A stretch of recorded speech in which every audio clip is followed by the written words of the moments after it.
So the governor has allowed that we go ahead with the lectures. So we have the presentation from Dr. Rees, and then we'll go ahead for the second plenary lecture.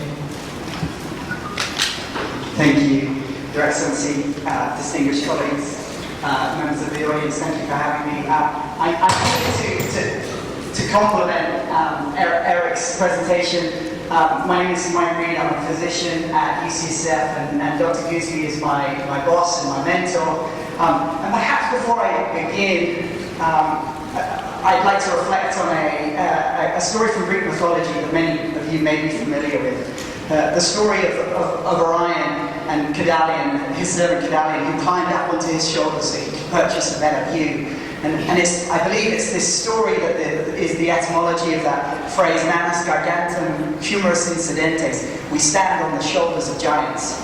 And certainly as I look around and all of these distinguished guests and colleagues who have devoted their lives to saving the lives of millions of people in Africa, I certainly feel like I'm standing on the shoulders of giants. What I would like to do, if I may, is just consolidate on the things that Eric has talked about in reference to the STRIDE project. Key focus on three things. I have 4 slides to share with you. The first thing that this project is focused on is interprofessional education. In 2017, the Lancet published the Commission on the Future of Africa. It's a fantastic report that provides substantive evidence on why and how Africa is on the brink of achieving universal health coverage.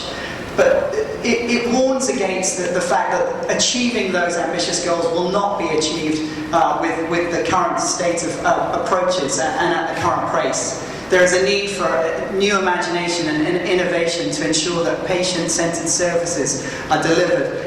Patients and communities are enabled to engage in care more effectively, and that there are chains of accountability throughout the healthcare system. In order to achieve those things, the report recommends a series of frame shifts in how services and education are delivered, including a recommendation that there is a softening of the institutional hierarchies that have historically siloed care between doctors, nurses, and other healthcare professionals.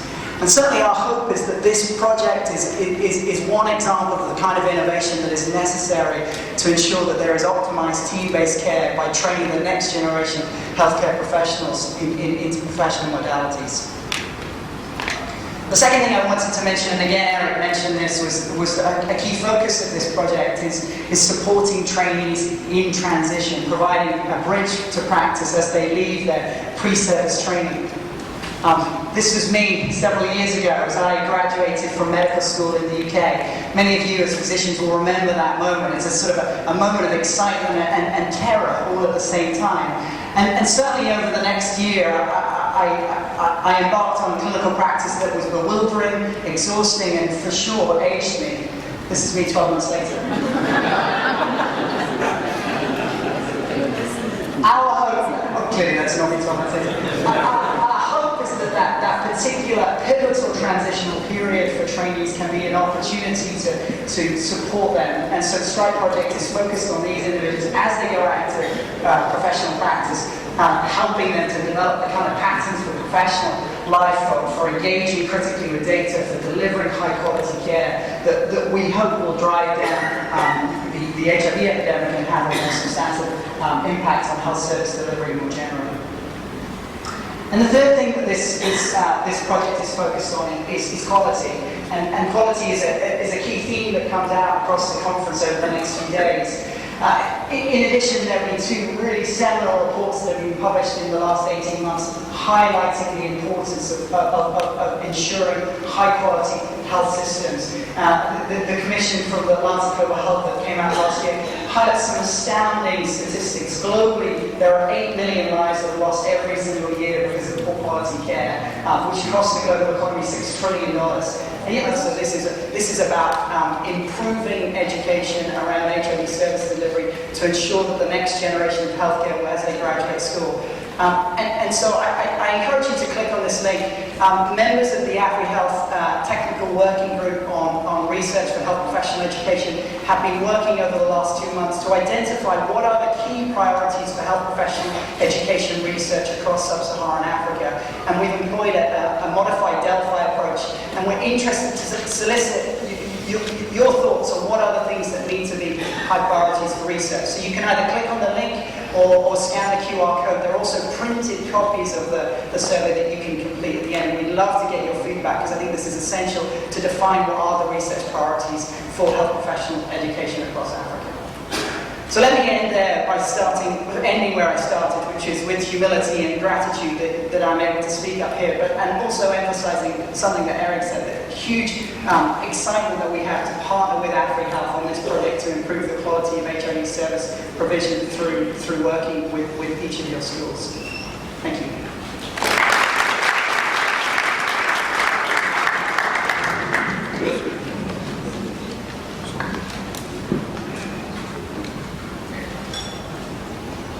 Thank you very much, Mike. I would like to thank Ambassador Gusbitu for the wonderful lecture. Everybody that are here. I specifically thank the organizers for inviting me. And it's a pleasure to stand before this great audience to talk, and also before the distinguished personnel that I have here. I specifically recognize our former Minister of Health, Professor Ifa. Who, when he was Vice Chancellor, appointed me as University of Ibadan, Director of Center for Sustainable Development in the University of Ibadan. Thank you very much, sir. Today, the issue of Sustainable Development Goals. And last June, the UNFPA said that we are now 7.7 billion. And by 2050, we had an additional 2 billion. The importance is that everybody must live healthy. And if we come to Africa, there are just about 1.1 billion. And by 2050, it will have another 1 billion. This has great implications for the health, especially when we know that in 2019, life expectancy for Nigeria is 61, and child under 5 mortality is 78. It's called the sustainable development. I want to focus on two main issues. The next slide, please. If you look at these two indicators, which shows the situation of the different regions of the world, especially concerning life expectancy at birth and under 5 mortality, it looks as if Africa is the worst. But given what we have presently and the structure of the Sustainable Development Goals, which is to move everybody towards the path of sustainability, it is believed that by year 2050, Africa would have done better. The presentation is arranged around about 3 main ways. The first one is to look at there are 3 things that I want to look at. And that has to do with the objectives. The objective of the Sustainable Development Goal is to leave no one behind. To make sure that everybody by year 2030 contributes to and they are part of sustainable development. When we look in terms of the health sector, I think this is encapsulated within the universal health coverage. And that means that everybody must have access to it within the income that they have. So what can universal health coverage contribute? And what can this do, especially when you talk about the African countries?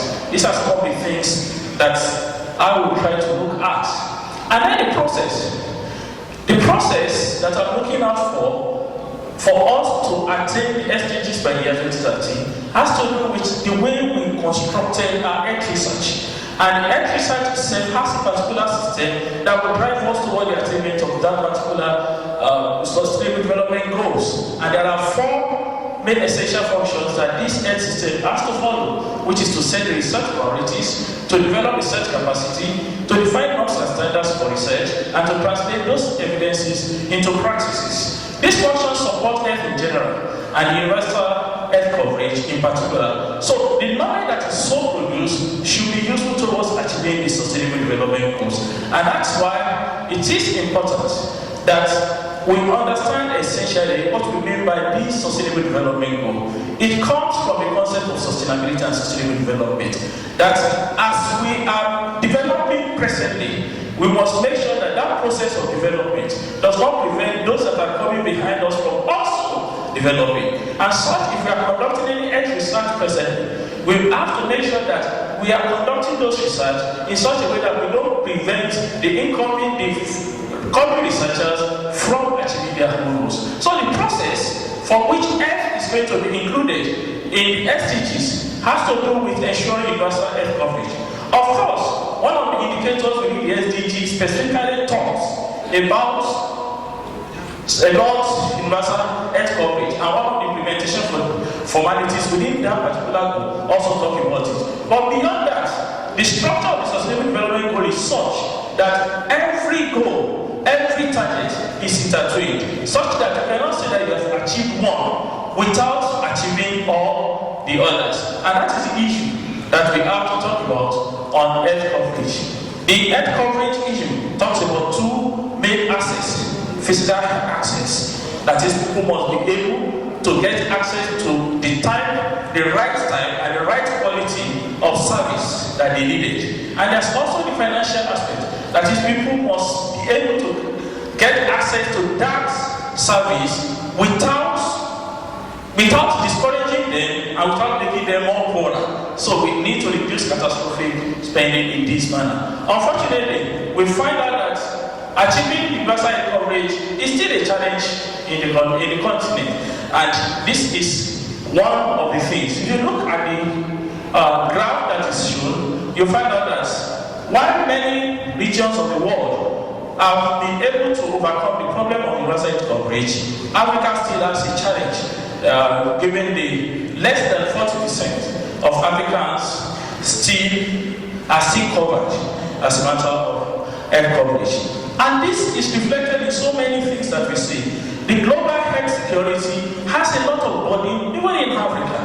And health research for global security must then combine everything. And the recent experiences that we have with Ebola virus, with Zika virus, with Lassa fever in Nigeria, shows that even beyond human health, we need to consider even the animal health and the environment that produces them. And that's why health research in contemporary times must not look about just the human health, but it must be a collaborative effort of multiple disciplines to obtain optimal health for people, animals, and our environment.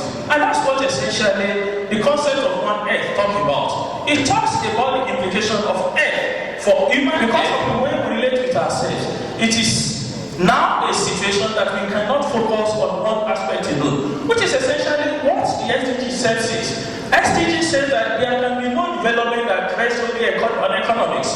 Development must also include the environment, it must also include the social.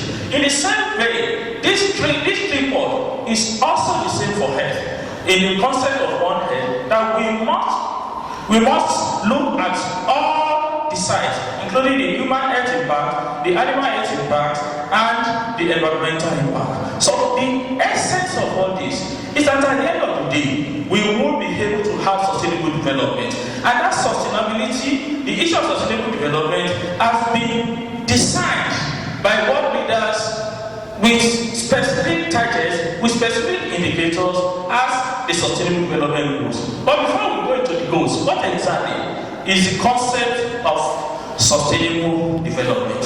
Sustainable development is that type of development that meets the need of the present without compromising the ability of future generations to meet their own needs. This definition is very important and is interesting because it is applicable to virtually everything. It then means that if we talk of sustainable lecturers, and since my guy is here, I think a good minister is one that will become a minister without compromising the ability of future generations to becoming ministers. Thank you for knowing me, sir. I'm not saying that I want to become a minister, but since he is one, he was one, I'm sure you understand. So that's the whole essence of sustainability. And it says we need to combine three basic issues. Of course, economic development is good, but then economic development is nonsense if it does not take into consideration the future generation. And considering the future generation has to consider the rights, the freedom, equal opportunity, cultural diversity, and democratic attitude of the people. This also has to be included. And beyond these rights issues, beyond the economic issues, it must also involve the quality of life. That's the whole essence of sustainability. And I think that's what the world leaders are saying. Well, we can combine this and then bring out indicators and goals for which countries must strive to achieve. Of course, we know that before this recent drive of the Sustainable Development Goals, we had the MDGs. But before the SDGs, the African Union, for those of us who are in Africa, the African Union was 50 years old in 2013. And in 2030, the African Union met to say, can we change the narrative for Africa after 50 years? And then have another plan for another 50 years, which is called the Agenda 2063. It was at that point that the process of initiating the Agenda 2030 also started. And at that point, Africa also submitted what they call the Common African Position. The Common African Position is about the Africa that we want as Africa. And they said that it is a strategic framework for the socio-economic transformation of the continent over the next 50 years, which will end in 2063, and it builds on and seeks to accelerate the implementation of past, existing, and new national, regional, continental initiatives for transformation. It has about 7 aspirations, but that's not very important to us. What is important to us is about these goals. There are 17 of them. And I remember last year I went to a conference and they said, out of all these 17 goals, which one is the best? And someone said it's poverty. Another said it's quality education. Another person said it's peace. But the truth of the matter and the philosophy underlying the sustainable goals is that there is no bigger goal and there is no lesser goals. In fact, achieving one of those goals without achieving the other is like not achieving anything, because you cannot achieve your end goal, which is goal 3. If people are still hungry, goal 2. There's not, earth becomes nonsense if there is no peace. If goal 16 is 0. So all these goals are intertwined and they are related. So there is a declaration, but essentially the philosophies rest on what they call the 5 P's. Peace. The first P is for people. Second P is for planet. The third P is for prosperity, peace, and partnership.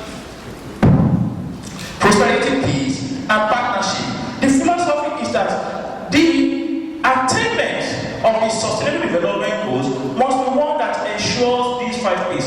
It must be about people. Poverty must be made forgone. There must be prosperity.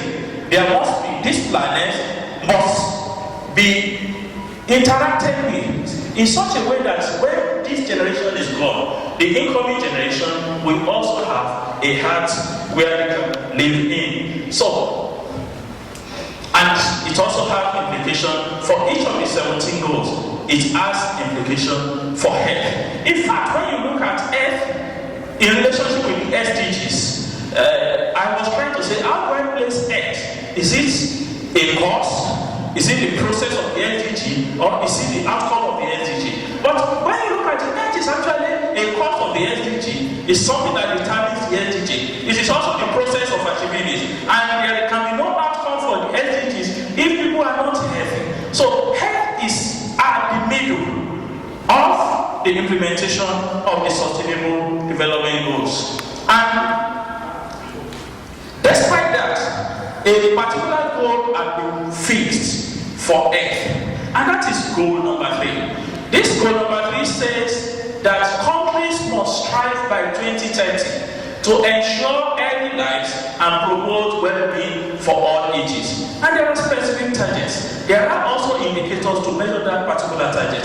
Specifically, SDG 3, as it used to be called, has 9 targets. The first target has talked about reducing the global maternal mortality ratio to less than 70 per 100,000 life births. You see, one of the things that the SDG also try to do is to work on relativity in terms of the targets, because different countries are at different levels.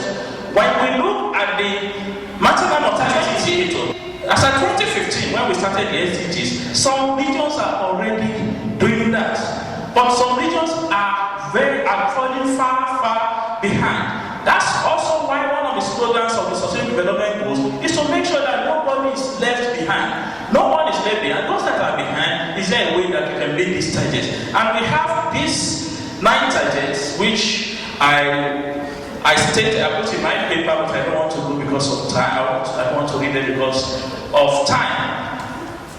And apart from that, we have some implementation fundamentals of 4 of them, which includes strengthening the implementation of the WHO framework on Convention on Tobacco Control, on universal health coverage, and vaccines, medicines, and so on like that.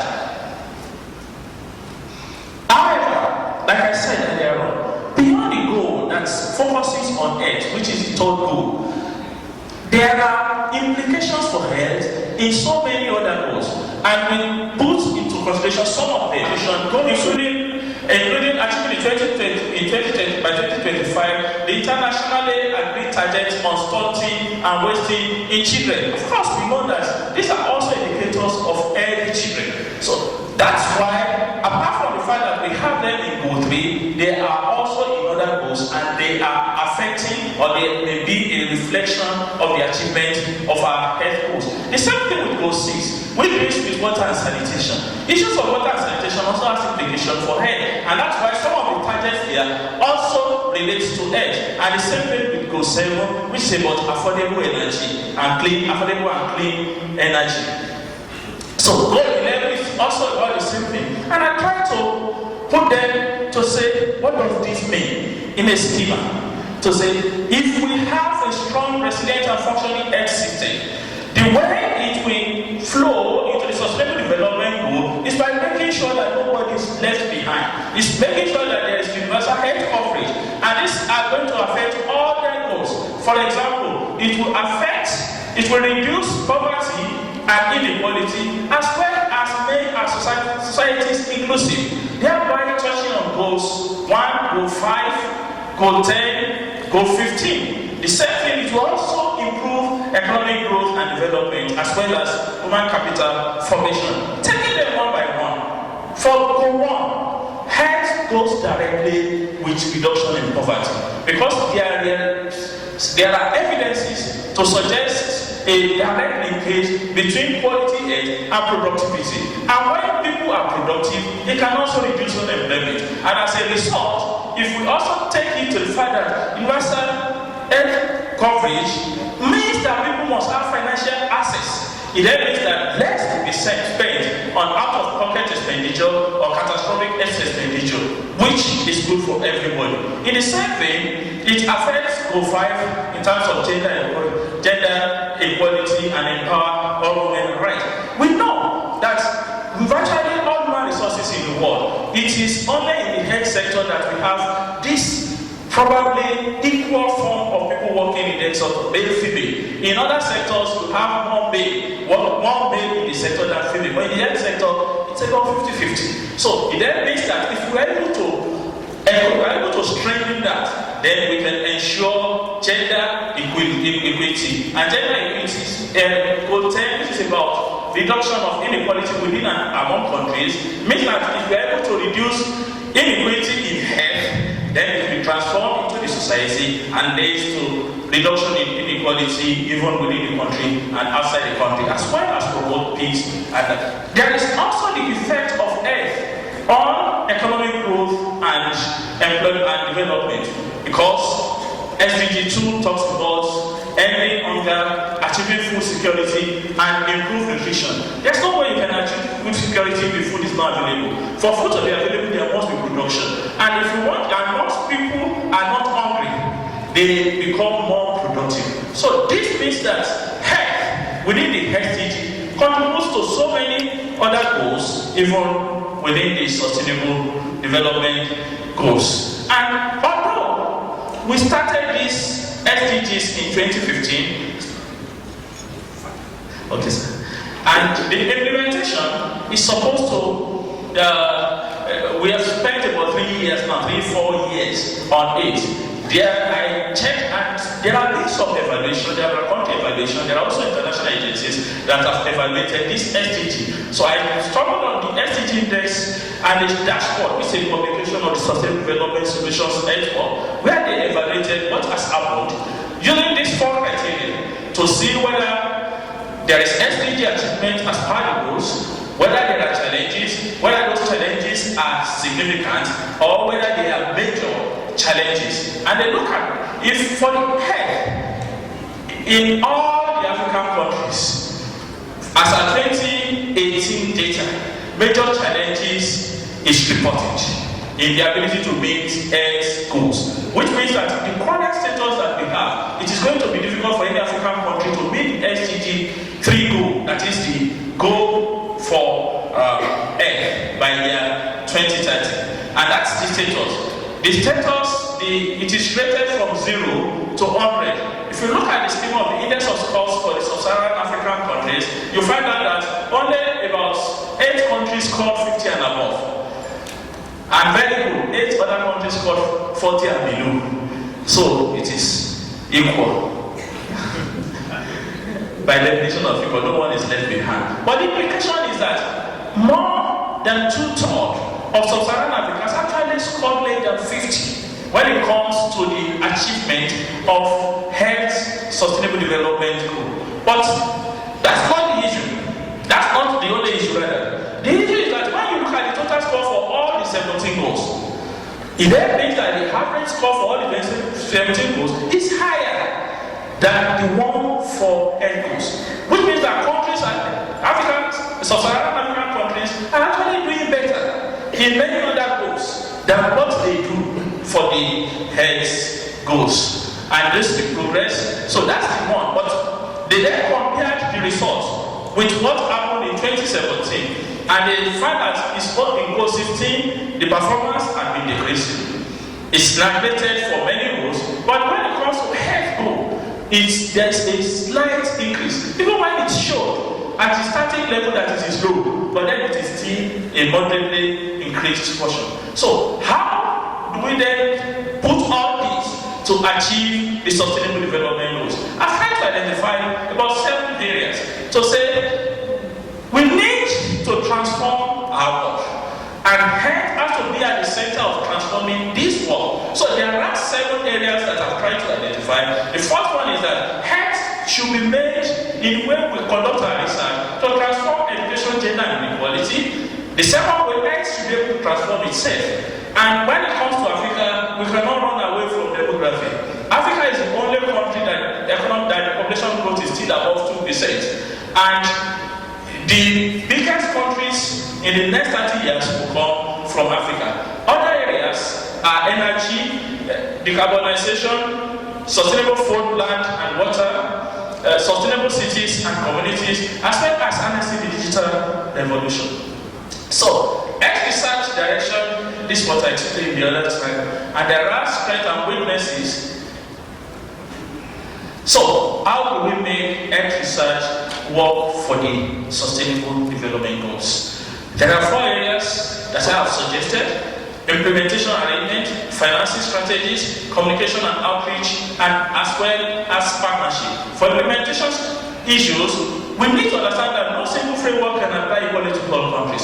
And that's why for the SDGs domestic localization is very important. And we also know that Africa is not homogeneous. Even within African countries, there is wide disparity. I was looking. Okay, so I'm sorry, I was rushing the presentation. My time was reduced to 20 minutes.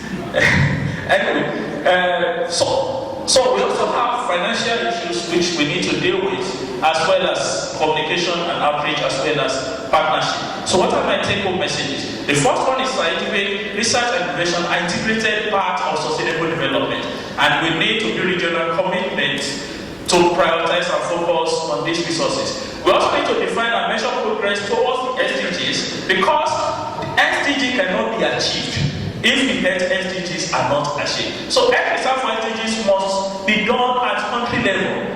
And even within some countries, we need to also go to sub-national level to be able to get important information. There should be adequate support for those who actually do the research. The research really should involve proper conduct of research, and the role of funders, development partners, and research for achieving the SDGs must be synergized. Health research capacity in Africa must be improved. The next one is that the path to SDGs is also the path to better health. Because if we are able to achieve the SDG on hunger, it will dovetail into health. If you're able to achieve the SDG on education, it will dovetail into health. If you're able to achieve the SDG on climate action or on water and sanitation, it will affect our achievement of the health SDGs. Our research must show how to make health systems more resilient to environmental threats, such as extreme climate events, and research into low health systems can reduce their own greenhouse gas emissions. These are important subjects for research and call to the main theme of the research for health, which can then serve as a means of achieving the sustainable development goals anywhere. Thank you very much. High table, eminent scholars, ladies and gentlemen. So that's always what happens. But indeed, I must comment and thank you so very much for those warm words. And first, let me confess, there's a price for coming late for every event.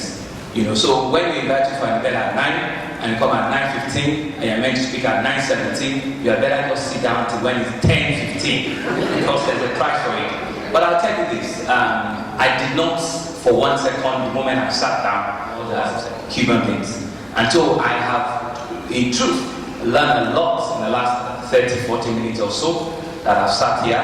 There was a speech that was prepared for me, which is meant to be an opening speech, right? So since I came late and speeches have been said, there's really nothing to open again, as it were. But I realize that everybody here are well-schooled and they are all, PhD holders and eye levels, so we need to calm it down a little bit. So I will try to break the ice. And what I'll try to do is try to summarize the 2 lectures or the 2 speeches or the 2 papers that I've had to witness here in the last 30 minutes or so. And so pardon my ignorances if it comes to that. Certainly Professor or Dr. Mike Reed had actually espoused new ideas, around understanding his 4 critical slides, and he was talking about how interprofessionalism is so critical when you have a team conversations with very eminent scholars like this, and where quality, training, and outcomes of those discussions are also very important. And so what he has also explained, which I picked, is this whole fund or exercise is in itself not a research, but it's about impacting in our nation and the world, that all of us are putting issues around sustainable development goals at a critical anchor, that must drive us in Africa, in Nigeria, and more particularly in Lagos. In Lagos, because one of the things we usually say is that if you need to get anything right in Sub-Saharan Africa, come to Nigeria. And if you need to get anything right in Nigeria, you certainly have to come to Lagos. So I would say to AFREhealth here that, yes, I know that the fund is supporting University of Lagos, my alumni, my university is supporting University of Ibadan, is supporting University of Jos, but it needs to support Lagos State government.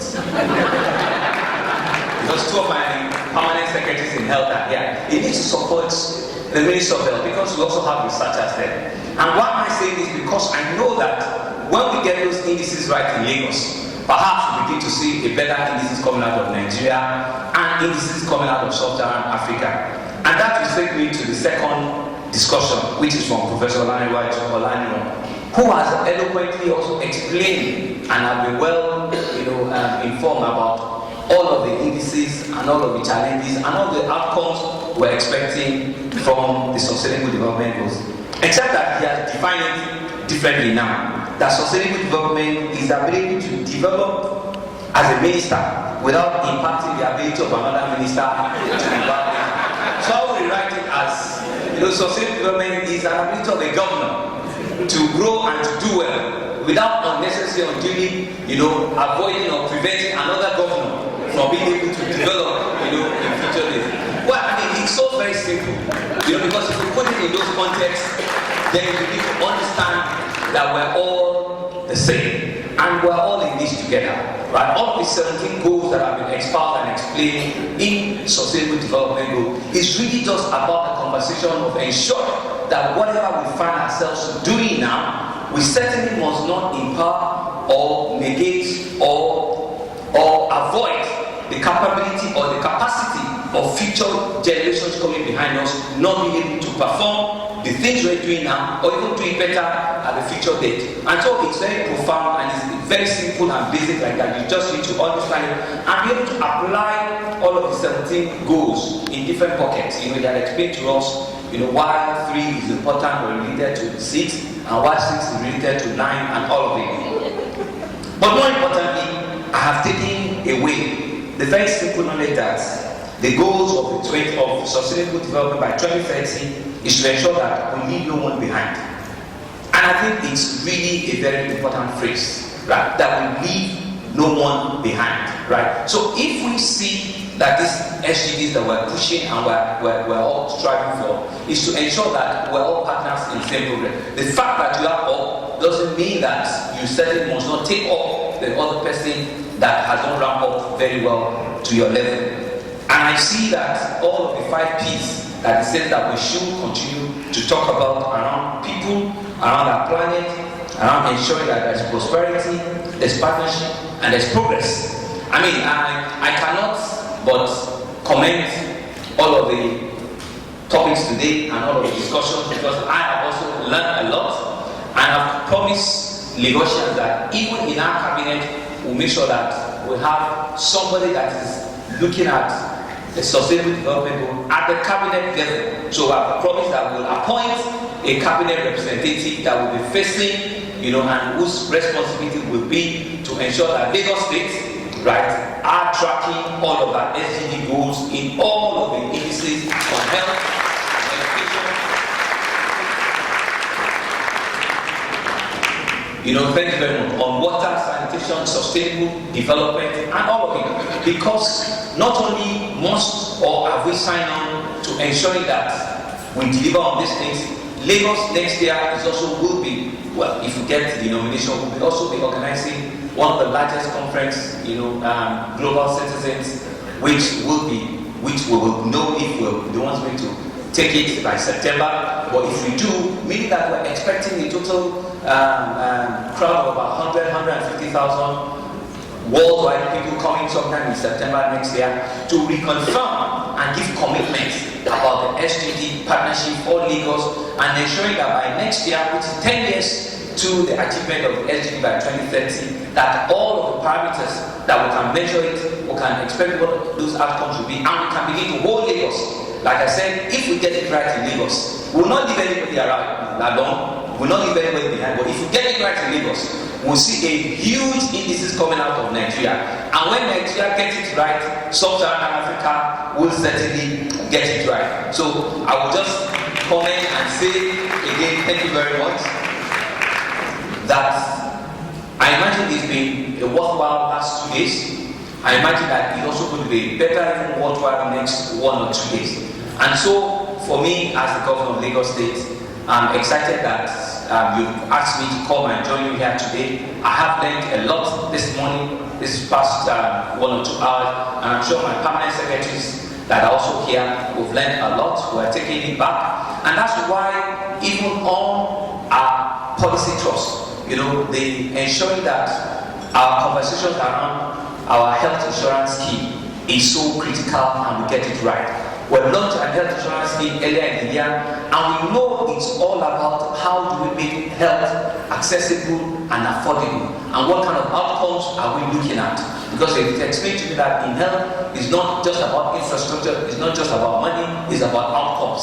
So what kind of outcomes are we expecting, and how do we ensure that we benchmark all of those things? And I've promised Lagosians that on year-on-year basis, we'll continue to increase the envelope commitment to health. Because I understand and I know, you know, not just because my wife is a medical doctor, because I know that it's really, really so critical. Health just about says everything around sustainable growth, sustainable development, improvement, all of that, if we get it right, you know, on the health industry. So for us, the health insurance scheme has come to stay. It's something that will continue to encourage, to get a lot more people, you know, registered on it, the vulnerable, the less privileged, the people that cannot afford it. Government will see how we can include them, how we can open it up for them, how we can get all of them involved. And all of our other health facilities on the private sector side, how do we collaborate that health becomes accessible and of course affordable so that we can develop on it on a sustainable basis. I want to thank you very much for inviting me today, and I hope that the next 1 or 2 days will also be very good.